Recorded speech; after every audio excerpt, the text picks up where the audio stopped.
Known for its highly engaging gameplay and perfectly crafted music, this series has been a staple in every gaming generation ever since its original release in 1995.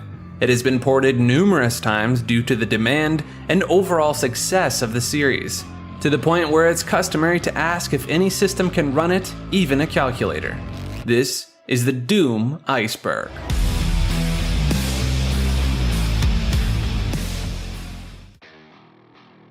Doomguy's real name.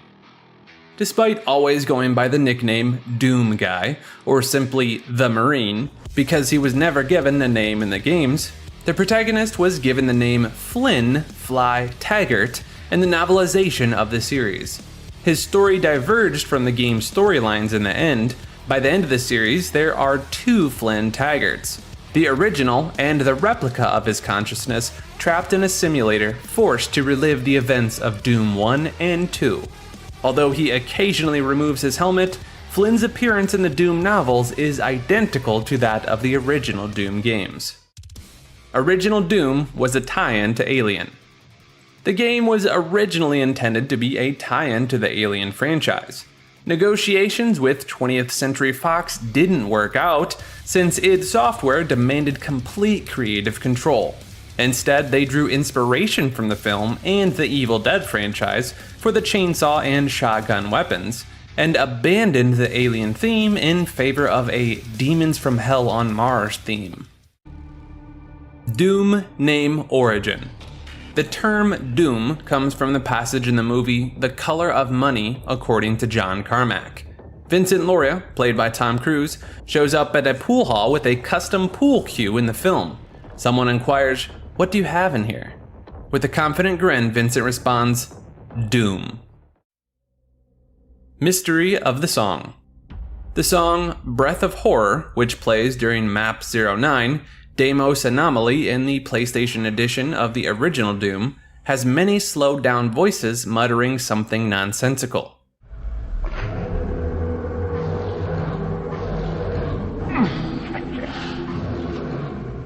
When you speed up the song, you'll notice it's actually multiple slightly altered copies of the same sound clip of a few individuals singing what sounds like Danny 1, Hey, and noises in the background that fans have speculated sounded like a ping pong match.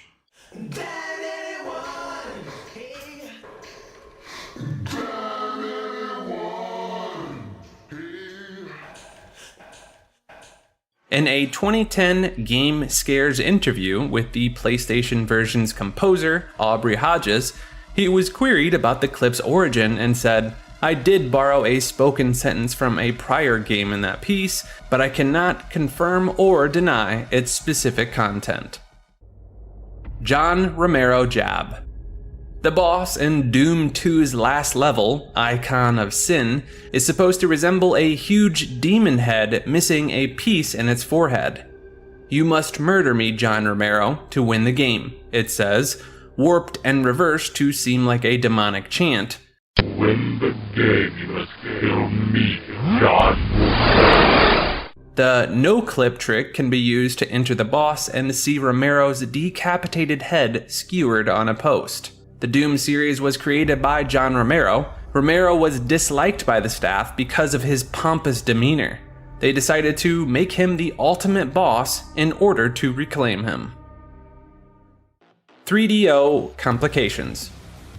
Because of the limits of the hardware and misinformation from the publisher, the 3DO adaptation of the game was largely regarded as one of the worst.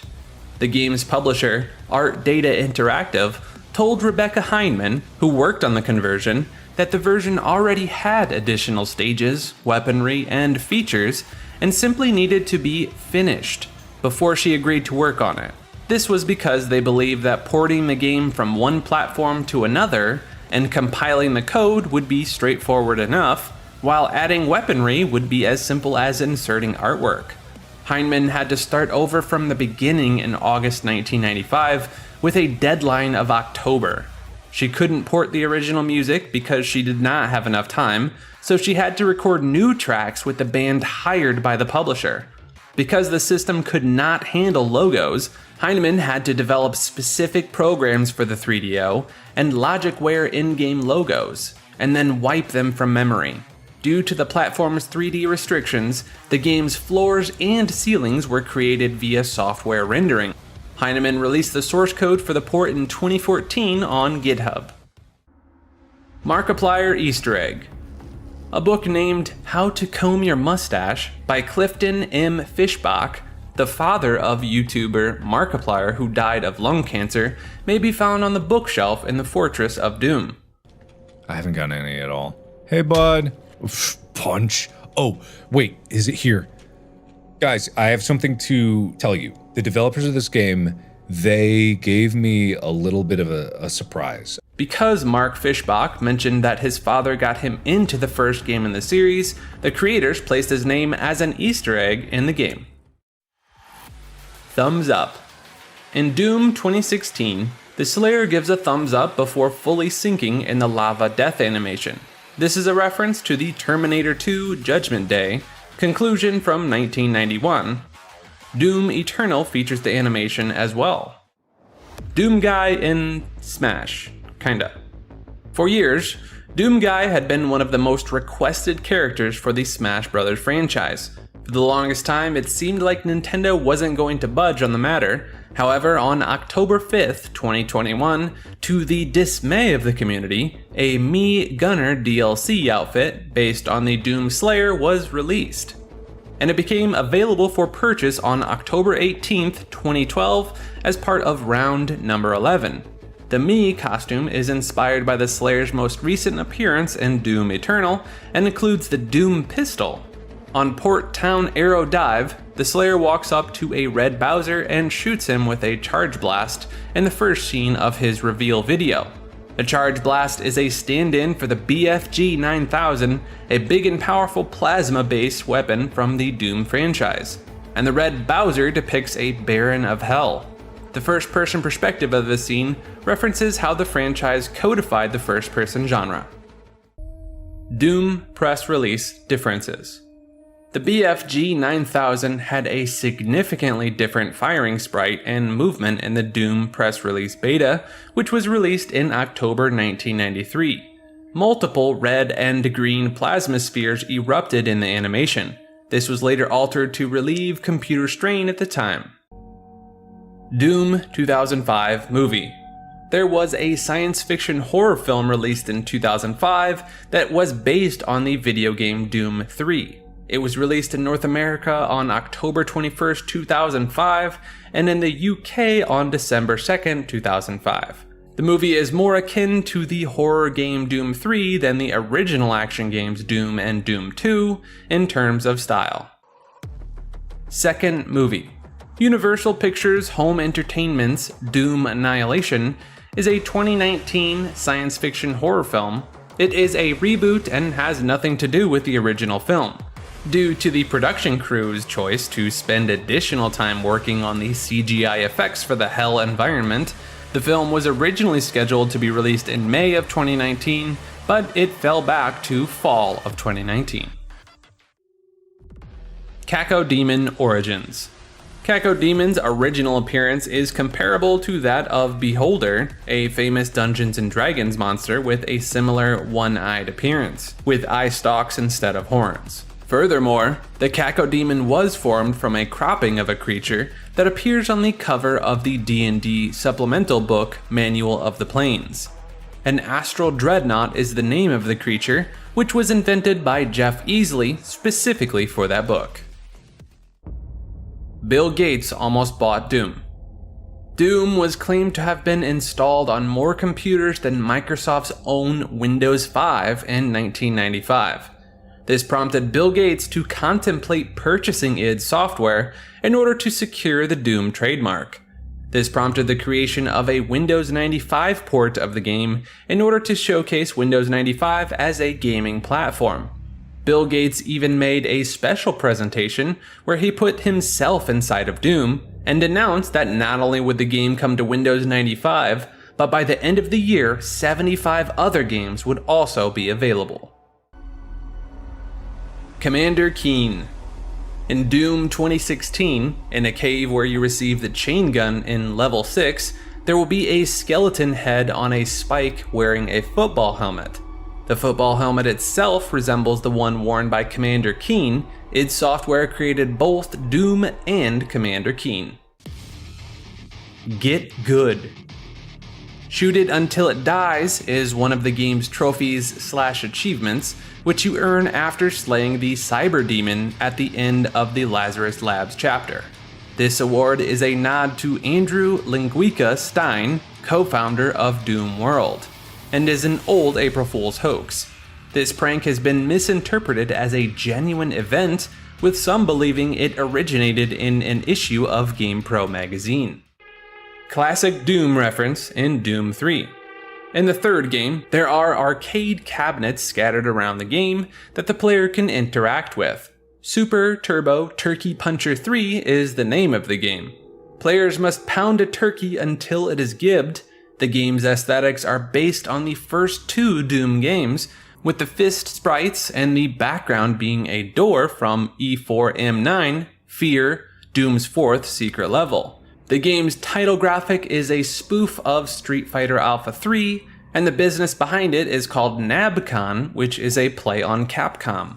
When a player achieves a high score in the game, they receive a celebratory email, which also informs the protagonist that his vacation had been cut short by 2 days due to time wasting.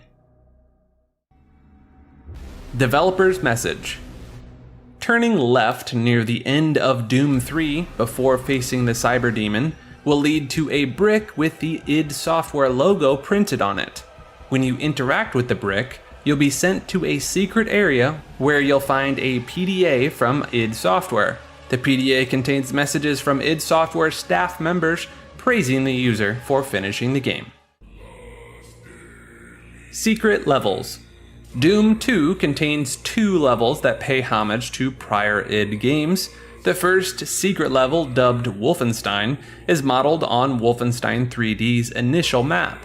The second secret map, titled Gross, is a reference to Hans Gross, the first boss in Wolfenstein 3D. It's accessible by a secret exit in the level. The player must shoot 4 dangling Commander Keens and flick a switch to defeat Gross. Commander Keen is the protagonist of several id Software platformer games. The meaning behind Eternal's name.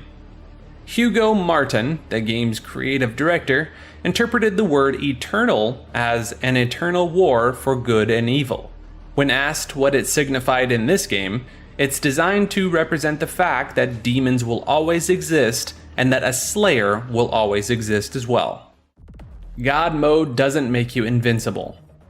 The IDDQD God mode code in the classic Doom games, Ultimate, 2, and Final, does not actually make the player immune against everything. It only protects the player from strikes that do less than 1,000 points of damage. As a result, a telefrag that deals 10,000 points of damage, as well as attacks in modified levels that deal that much damage, will still kill the player in God mode. Fallout nod. If you go into the room with the guitars hanging on the wall in the Doom ship, you'll find several books on the shelf. One of them is named Vault Dwellers Survival Guide, a clear reference to Bethesda's Vault Dwellers from the Fallout gaming series. Skyrim nod.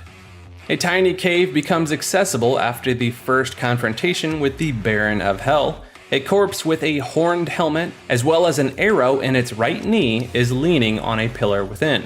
A clear homage to Skyrim and the infamous NPC remark about taking an arrow to the knee. Hidden propaganda. E1M4 command control had a swastika design on the floor of one area in earlier versions of Doom before V14. It was placed there as a tribute to Wolfenstein 3D, according to John Romero. The same chamber was included in the alpha versions of this level, dated April 2 and May 22, 1993, but without the swastika design. In Doom version 1.4, the swastika was removed. Due to the game's extreme brutality, the presence of a swastika would have resulted in Doom being outlawed in Germany, not merely restricted to adults. No rest for the living.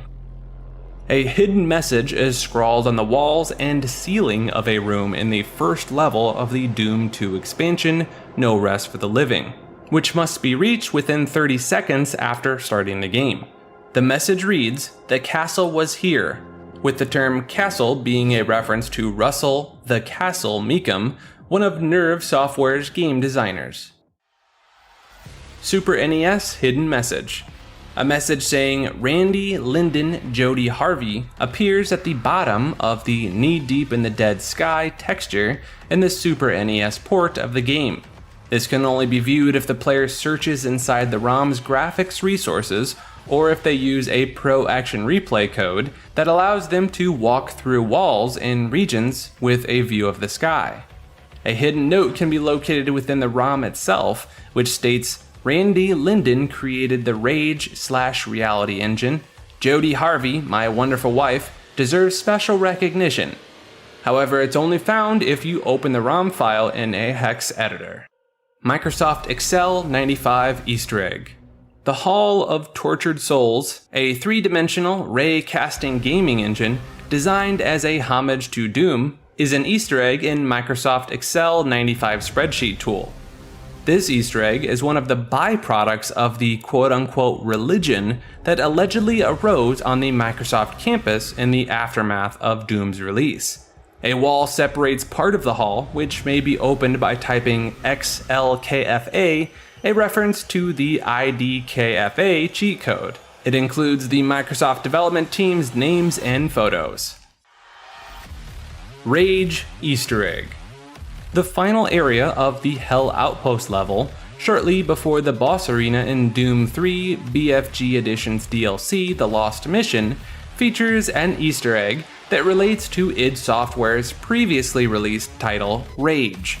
It consists of a button bearing the game's logo, which can be clicked to reveal a hidden store of weapons, health, and armor.